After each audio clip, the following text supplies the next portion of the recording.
एक वर्ड होती है फियर साइकोसिस। तो बिना किसी कारण के कुछ लोग डर जाते हैं, और ये इसके साथ भी है, बफर सॉल्यूशन के साथ कुछ है ही नहीं, मतलब कुछ भी नहीं है, बिना किसी चीज़ के इसने लोगों को डरा रखा है। बफर की कहानी स्टार्ट होती है मनुष्य के धरती पे आने से, इतनी पुरानी बात है। लेकिन बफर से रिश्ता है ना, उसके ब्लड की जो पीएच है, अगर वो चेंज हो जाए, 7.2 से ऊपर चली जाए या 6.8 से नीचे चली जाए, तो जीवन खत्म हो जाना है।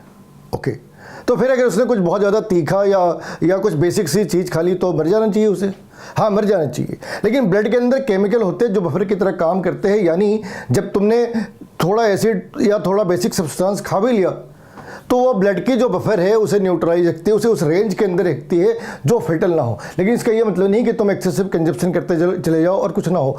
बहुत साल पहले 2002 या 2003 में एक 12th क्लास के बच्चे ने 5 या 6 लीटर कुछ कोल्ड ड्रिंक्स पी ली थी, उसकी डेथ हो गई।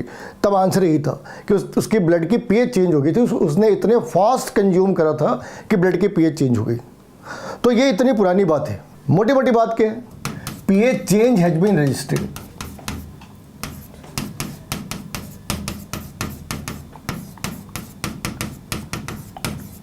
इसने कहा कि भाई पीएच चेंज ऐसे नहीं हो सकता, जब तक मेरी मर्जी ना हो चेंज नहीं कर सकते आप। ठीक है, मान लिया। तो बनाते कैसे भी बना सकते? आंसर नहीं, कैसे भी नहीं बना सकते। बफर की कंपोजिशन क्या है, इसे बनाते कैसे है, और क्या सारे एसिड सारे बेस बफर बना सकते? आंसर नहीं। बफर बनाने के लिए हमें 2 चीज़ें चाहिए, वीक एसिड और इसके कॉन्जुगेटेड सॉल्ट, और अपोजिट मीन्स वीक बेस और इसके कॉन्जुगेटेड सॉल्ट। ऐसे ही आसमान से बातें नहीं कर सकते। कुछ एग्जाम्पल है? हाँ बिल्कुल है। मान लो हमने एक मरा हुआ सा एसिड ले लिया, एक मरा हुआ सा एसिड है CH3COOH, और इसे सोडियम हाइड्रोक्साइड के साथ रिएक्ट कराया और इसने जनरेट करी CH3COONA।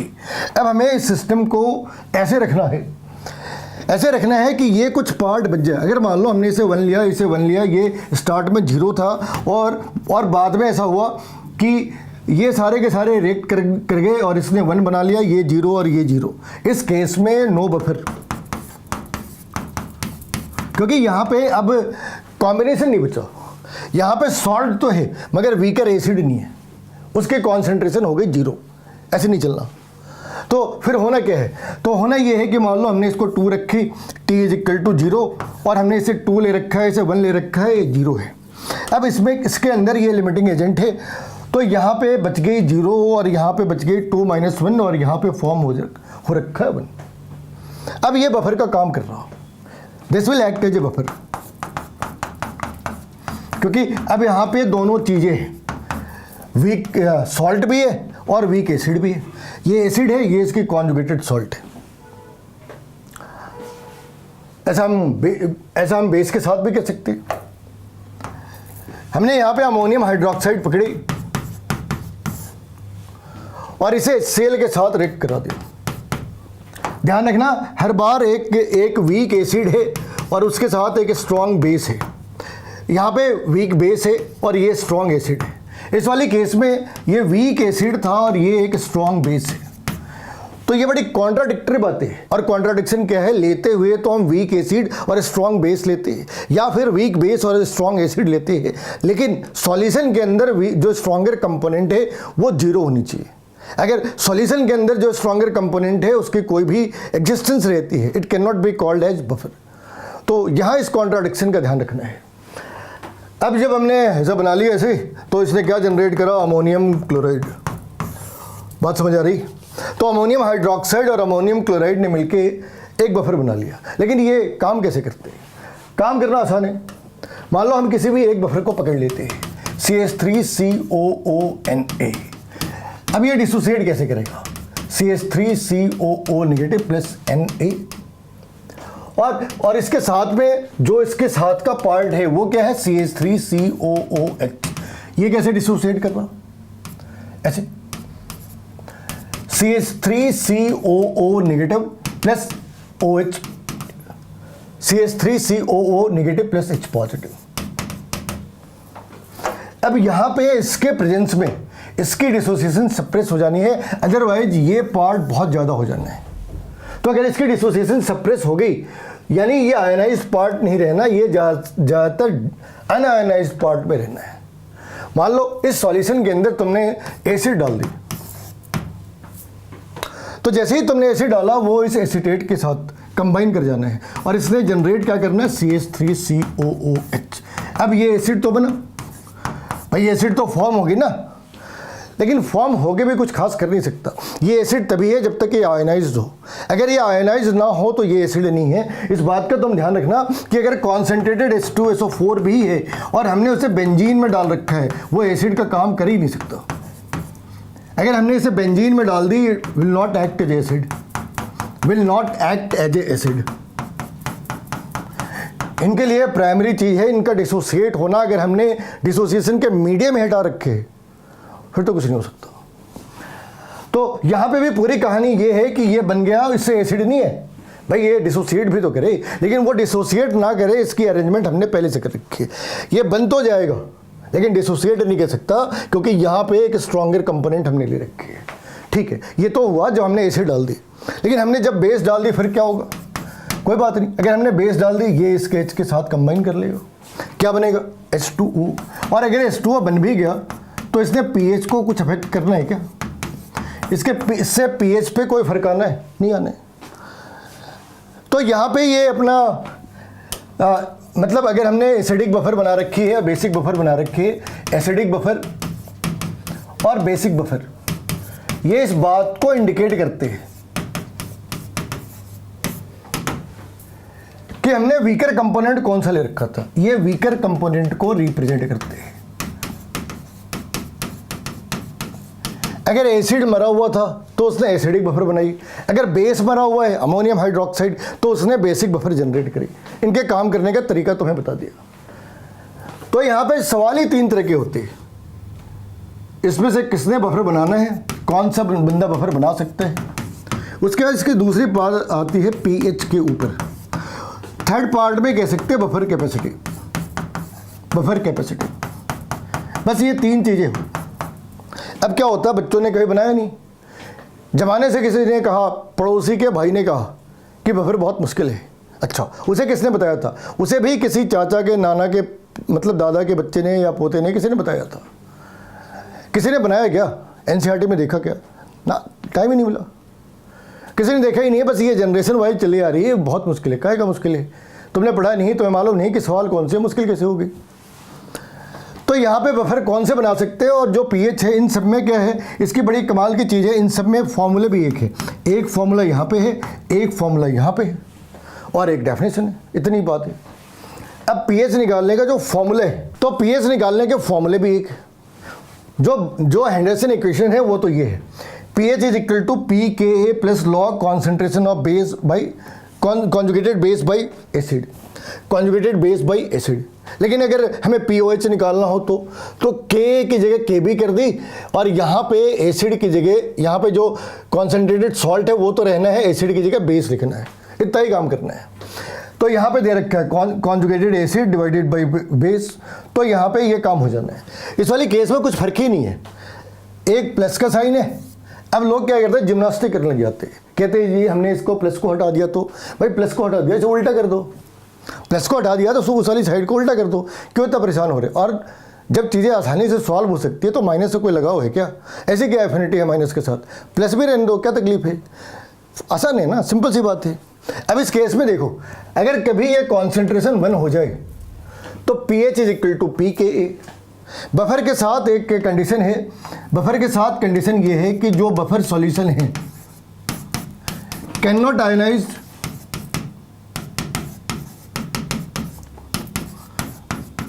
मोर देन 50%, यानी किसी भी कंडीशन में ये वैल्यू 1 से ज़्यादा नहीं हो सकती, 1 से कम हो सकती है, 1 से कम हो सकती है, 1 से ज़्यादा तो नहीं हो सकती। तो मोस्टली क्या है, अगर हमें एक आइडिया चाहिए तो ये इनका बराबर है, ये दोनों लगभग बराबर है। अगर वो 50% डिसोसिएट करता है तो, अगर 5% करे तो अलग सी बात है, 10% करे तब भी अलग सी बात है, लेकिन 30, 40, 50% करे तो हमें आइडिया बिना कैलकुलेट करे भी लग सकता है। इस वाले केस में उसने कहा कि हमने पानी इतनी डाली कि वॉल्यूम 2 टाइम्स होगी, ठीक है, लेकिन अगर तुमने पानी डाली तो सॉल्ट और जो एसिड या बेस है जो भी ले रखा है उसकी कॉन्सेंट्रेशन भी तो उसी अमाउंट में अफेक्टेड होगी, वो दोनों एक ही अमाउंट में अफेक्टेड होंगे, फिर उनकी रेशियो का क्या होगा। तो अगर तुमने यहाँ पे लिखा pH is equal to pKa plus concentration of salt by acid, भाई इनकी कॉन्सेंट्रेशन भी तो उसी प्रपोर्शन में it is going to be affected.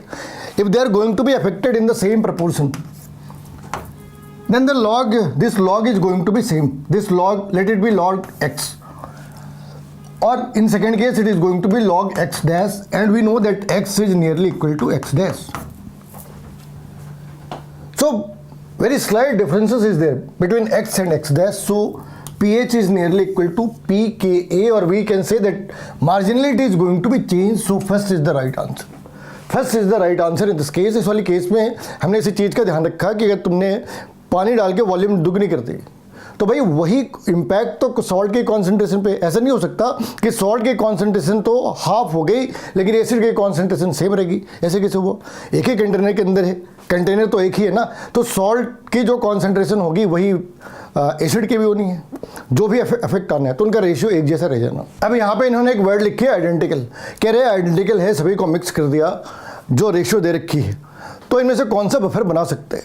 अगर मान लो हमने इन्हें मिक्स भी करा, दो एसिड आपस में कंबाइन नहीं करते, ये तो वीक एसिड है ये तो समझ आ गई, मगर ये स्ट्रॉन्गर एसिड है और स्ट्रॉन्गर एसिड कभी बफर सॉल्व बना ही नहीं सकता।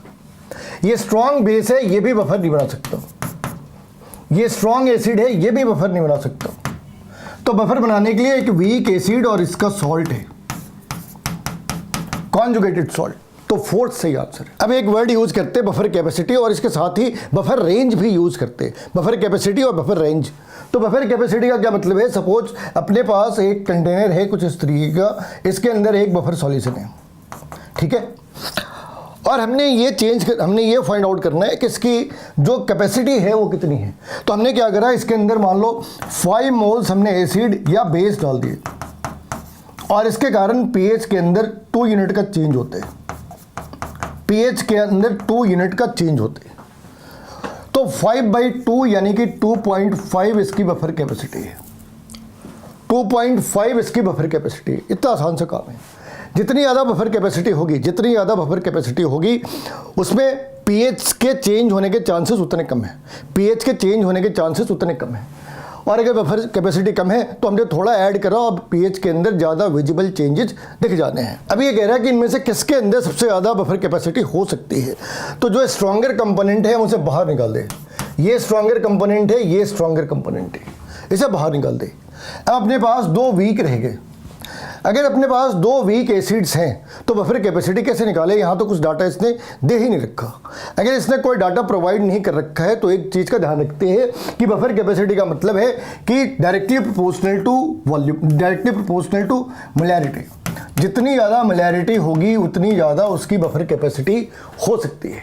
तो यहाँ पे 1m है, यहाँ पे 2m है, तो इसके पीएच के रजिस्ट करने के चांसेस, 1 लीटर सॉल्यूशन में 2 मोल्स ऑफ फॉर्मिक एसिड है, उसके 1 लीटर सॉल्यूशन में 1 मोल ऑफ एसिटिक एसिड है, तो जो 2 मोल ऑफ फॉर्मिक एसिड है it can act as a better buffering reagent. तो यहाँ पे ये आंसर है। इसे बाहर निकाला क्योंकि ये स्ट्रॉन्गर बेस है, ये स्ट्रॉन्गर बेस है। इसे बाहर निकाला क्योंकि ये स्ट्रॉन्गर एसिड है, स्ट्रॉन्गर एसिड। ये दोनों रह गए, और यहाँ पे इसने गेम को जीत लिया क्योंकि इसकी कॉन्सेंट्रेशन ज़्यादा है। 1 लीटर सॉल्यूशन के अंदर उसके 2 मोल्स है, that's why it becomes the winner. ये थोड़ा अनयूजुअल सा सवाल लग सकता है, मगर इसमें क्या है, एक वर्ड यूज करते हैं पीएच रेंज, और इसका आंसर होता है pKa ±1, मतलब दोनों साइड में होनी चाहिए। तो अगर हमने इस 3.7 में हमने 1 प्लस और माइनस करा तो ये रेंज आती है 2.7 से 4.7। अगर हमने इसमें रेंज ऐड करी तो 8.2 से 10.2 आ जानी है। अगर हमने इसमें ऐड करी तो 5.3 से 7.3 आ जानी है। अगर हमने इसमें ऐड करी तो 3.9 से 2.9 से ये 4.9 आ जानी है। तो उसने पूछा इनमें से कौन सा 4 से 6 के बीच में काम कर सकता है, इनमें सबसे बढ़िया 4 से 6 में कौन सा काम कर सकते हैं। तो अगर इसने इसे अरेंज करने के लिए कहा होता तो 4th के बाद जो दूसरा था वो 1 था, बाकी ये और ये उस रेंज के काफ़ी बाहर है। हमें रेंज चाहिए 4 to 6। अगर रेंज 8 to 10 है तो ये तो रेंज के बाहर है। अगर 5.3 to 7.3 है तो इसकी अपर लिमिट भी बाहर है और लोअर लिमिट भी बाहर है। तो अपने पास 2 बच गए, पहले ज़्यादा बढ़िया 4 थे फिर 1 है, लेकिन अगर हमें एक ही आंसर सेलेक्ट करना है तो आंसर है ऑप्शन नंबर 4। जिस बफर का इतना डर है वो एनसीईआरटी में कितनी बार है, तो एनसीईआरटी ने उसे 24 टाइम्स मेंशन करा है, ठीक है ना। और ज़्यादातर टाइम उन्होंने इसके बारे में डेफिनेशन वगैरह ही बता रखी है, वही उन 3 में से 2 फॉर्मूले दे रखे, एक फॉर्मूला भी नहीं दे रखा। और जो लास्ट में इन्होंने एक न्यूमेरिकल दे रखा है, लास्ट में इन्होंने एक न्यूमेरिकल दे रखी है, और ये न्यूमेरिकल भी ऐसी जो मेडिकल में तो ना है। मतलब इन्होंने जो चीज़ें करी है वो पहले हम उसकी सॉल्युबिलिटी वाटर में निकालते, पहले इसकी सॉल्युबिलिटी वाटर में निकाल रही और फिर इसकी सॉल्युबिलिटी बफर के अंदर निकाल रही। लेकिन इन्होंने जो डाटा दे रखा है उस डाटा के ऊपर, या इसका रिवर्स है ना, तो इन्होंने जो डाटा दे रखा है इस डाटा के ऊपर जो स्टेप्स है या जो कैलकुलेशन है वो मेडिकल में तो नहीं आती, जेई में आ सकती है, सीबीएसई में आ सकती है, लेकिन 1 मिनट के अंदर कैलकुलेशन हो नहीं सकती। तो अप्रोच ये है कि जो बफर के ऊपर सवाल आते हैं मेडिकल के अंदर में या जेई के अंदर में भी, उसके बारे में बहुत ज़्यादा इन्होंने डिस्कस करा नहीं, और इन्होंने जो चीज़ें डिस्कस करी है उसके ऊपर इन्होंने कोई सवाल दे नहीं रखा। तो ये जो हम लोगों ने 5-7 सवाल 4-5 क्वेश्चन डिस्कस करे, ये हर एक लेवल के सवाल है, बेसिकली कॉन्सेप्चुअल सवाल है, इसके ऊपर न्यूमेरिकल करके बहुत ज़्यादा कुछ है नहीं। तो पूरी न्यूमेरिकल में तुम फंसते कहाँ पे हो, एनसीईआरटी ने तो कुछ दे नहीं रखी। बच्चे न्यूमेरिकल में कहाँ पे फंसते, बच्चे न्यूमेरिकल में फंसते सॉल्ट की कॉन्सेंट्रेशन निकालने में। कहाँ पे फंस जाते हैं वो समझ लो। अगर उसने कहा कि भाई मान लो हमने 20 ग्राम ए ले रखी है, 30 ग्राम बी ले रखी है, ठीक है, और इसने 15 ग्राम बफर बना रखा है, भाई इसने ग्राम दे रखी है, मोल्स थोड़ी दे रखा है, तो मैं इस ग्राम को मोल्स पर लीटर के अंदर कन्वर्ट करना है। और मेजॉरिटी बच्चे जो रो रहे होते हैं ना वो इसी चक्करों में होते हैं कि इसे वो 20 बाई मॉलिक्यूलर वेट, जो भी मॉलिक्यूलर वेट होगी किसकी, ए की, 30 बाई मॉलिक्यूलर वेट किसकी, बी की, और इस वाले केस में जो बफर है अपना लेट इट बी सी, उसकी 15 बाई जो मॉलिक्यूलर वेट होगी बफर की।